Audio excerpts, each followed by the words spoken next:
안녕하세요. 반갑습니다. 이번 주는 제6과 하나님 행세를 함이라고 하는 제목으로 함께 말씀을 살펴보겠습니다. 함께하고 있는 저는 포트리 교회를 섬기는 김현수입니다. 우리 함께 기도드리고 시작하겠습니다. 저희들을 사랑하시는 아버지 하나님, 오늘 이 아침에 주님의 거룩하신 은혜와 사랑으로 새로운 생명을 부여받아 또 이 하루 동안 주님을 증거하며 살아가기 위해 주님 앞에 있습니다. 저희들의 모습을 주님께서 받아주시고 저희들의 마음을 깨끗하게 하여 주시며 저희들에게 은혜를 베풀어 주시사 오늘 하루를 살아가는 충분한 힘과 은혜와 능력을 얻게 하여 주옵소서. 사랑의 아버지 하나님, 매일매일을 살아가면서 주님과 함께 동행하기를 원합니다. 주님의 거룩하심과 은혜가 함께하여 주셔서 저희들의 삶을 통하여 주님을 증거하며 또 주님께서 저희들에게 베풀어 주시는 은혜에 감사를 드리며 행복과 기쁨으로 살아갈 수 있도록 인도하여 주옵소서. 사랑의 아버지 하나님, 오늘 이 아침에 주님 앞에 간절한 마음으로 기도의 제목들을 가지고 주님 앞에 나와 있는 자녀들이 있습니다. 주님, 그들 하나하나를 주님께서 불쌍히 여겨주시고 그들의 문제와 해결해야 할 많은 것들을 주님 안에서 해결할 수 있도록 인도하여 주시며 주님을 부여잡고 끝까지 믿음으로 전진해 나갈 수 있도록 주님 그들에게 힘 주시며 능력을 더하여 주시며 주님께서 살아계심을 바라보게 해 주시옵소서. 사랑의 아버지 하나님, 저희들 이사야 13장부터 있는 말씀을 이번에 함께 살펴볼 것입니다. 한 주간 동안 주님의 은총과 또 매 순간마다 깨우쳐 주시는 은혜로 저희들 분명하게 말씀을 이해하고 깨달을 수 있도록 인도하여 주시며 그 말씀이 우리의 삶에 적용될 수 있도록 역사하여 주옵소서. 시작하는 시간입니다. 마치는 시간까지 오직 성령께서 저희들의 마음과 생각을 주장하여 주시기를 예수님의 이름으로 간절히 기도드립니다. 아멘. 이번 주 우리가 기억해야 할 말씀은 이사야 25장 9절 말씀입니다. 이는 우리의 하나님이시라 우리가 그를 기다렸으니 그가 우리를 구원하시리로다. 이는 여호와시라 우리가 그를 기다렸으니 우리는 그의 구원을 기뻐하며 즐거워하리라. 이번 주 서론은 한 이야기를 해줍니다. 어떤 목사가 교만에 대하여 양심을 일깨우는 설교를 하자 그 설교를 들은 한 여성이 기다렸다가 그에게 말하기를 자신의 큰 죄를 고백하지 않으면 마음이 너무 무거워서 너무 괴로워서 견딜 수 없을 것 같다고 했습니다. 그 죄가 무엇이냐고 묻자 그녀는 이렇게 대답했습니다. 교만의 죄를 지었는데요. 저는 며칠 전에 거울 앞에서 저의 미모에 감탄하며 1시간 동안이나 앉아 있었답니다. 그러자 목사는 이렇게 대답했습니다. 아, 그래요?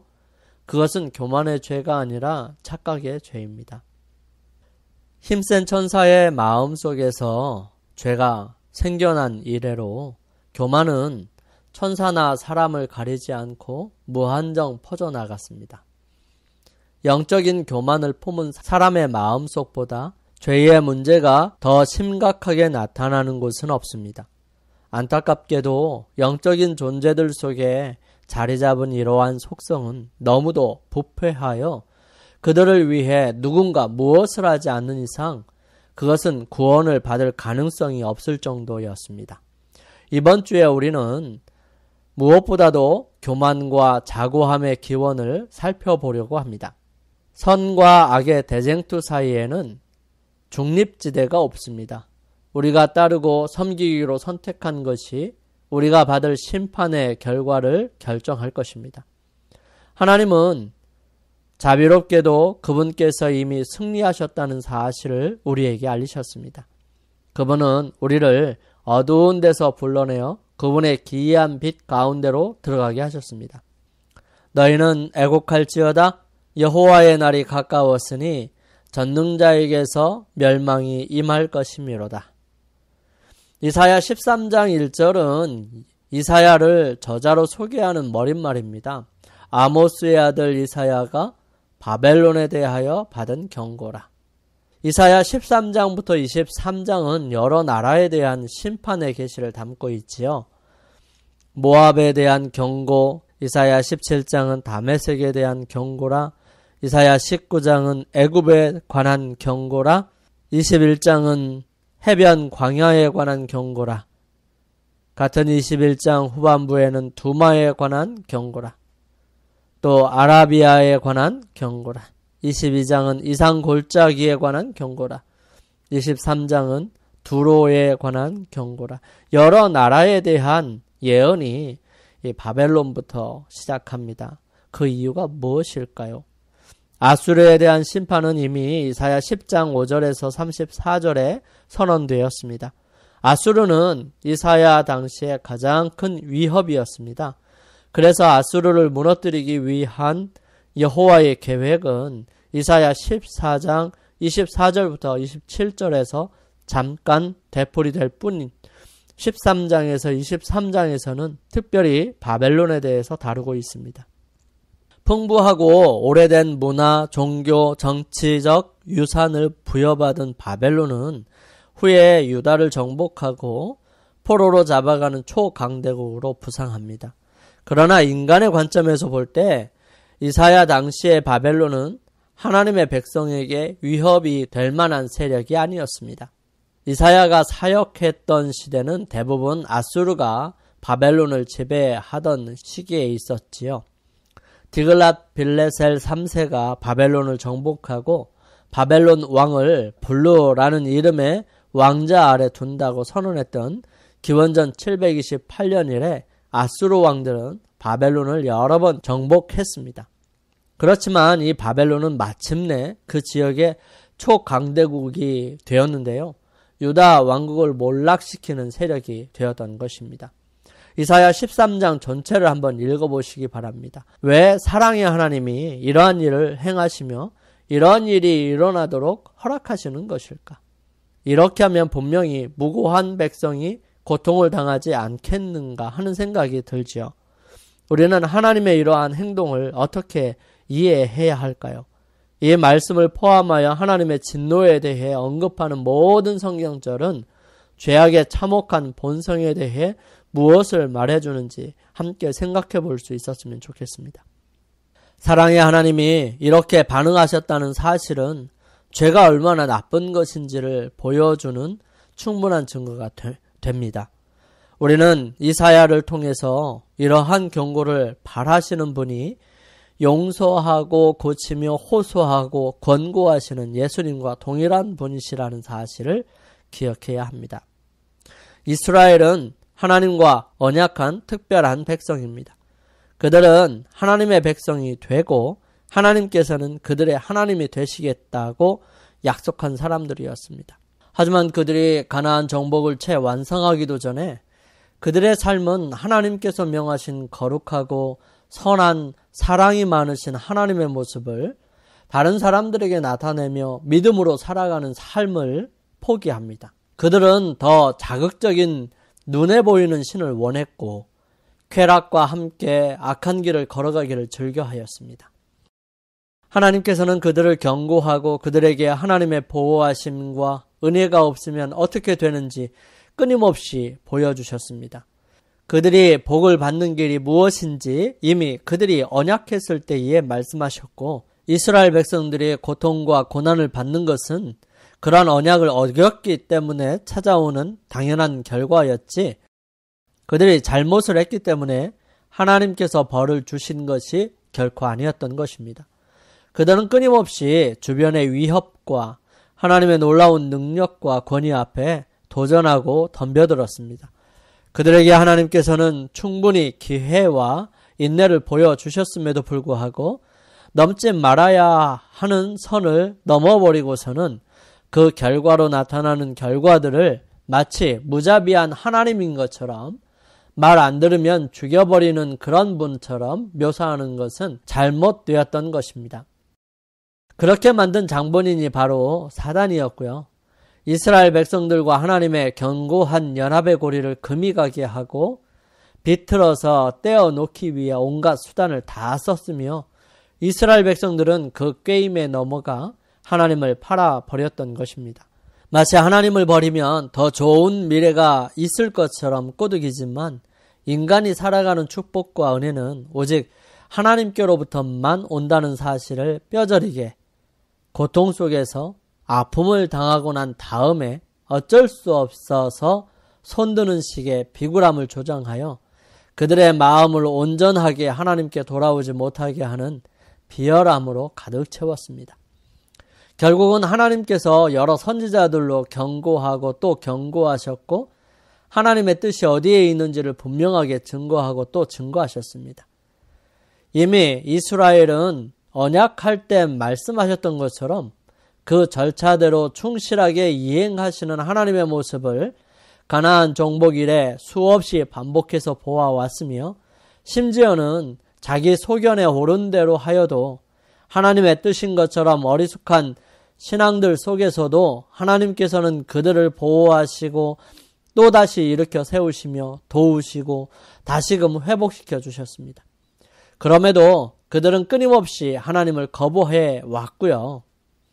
급기야 하나님께서 왕이 되실 수 없도록 인간적인 왕을 구하고 하나님께서 직접 이스라엘 백성들을 인도하시지 못하도록 왕이라는 단계를 하나 더 만들어 더욱 하나님과 백성들 사이의 간격이 멀어지고 더디어지고 소통이 이루어지지 못하도록 만들어 놨던 것입니다. 이스라엘 백성들이 어리석어서 속은 것입니다. 스스로 하나님을 떠나 터진 웅덩이를 판 것입니다.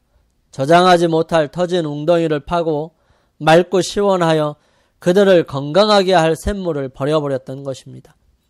하나님께서는 이제 언약의 그 마지막 인내로 그들과의 관계를 회복하시기 위해 최후의 수단을 이제 허락하시려고 하시는 것입니다. 계속해서 경고하고 또 경고하면서 이 마지막 단계를 시행하시려고 하시는 것입니다. 레위기 26장에 있는 말씀을 보면 이 부분들을 정말 적나라하고 분명하게 설명해 놓습니다. 14절부터 17절에 있는 말씀 제가 봉독해 드리겠습니다.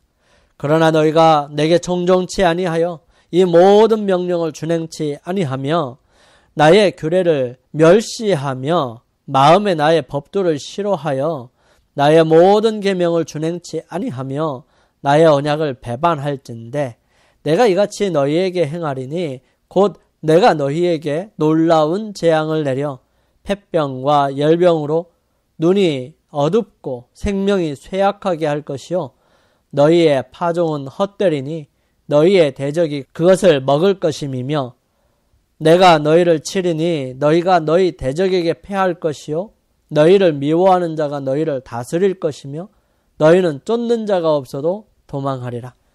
이러한 모습들이 이스라엘 백성들의 삶 속에 있었죠. 그래도 그들은 돌이키지 아니합니다.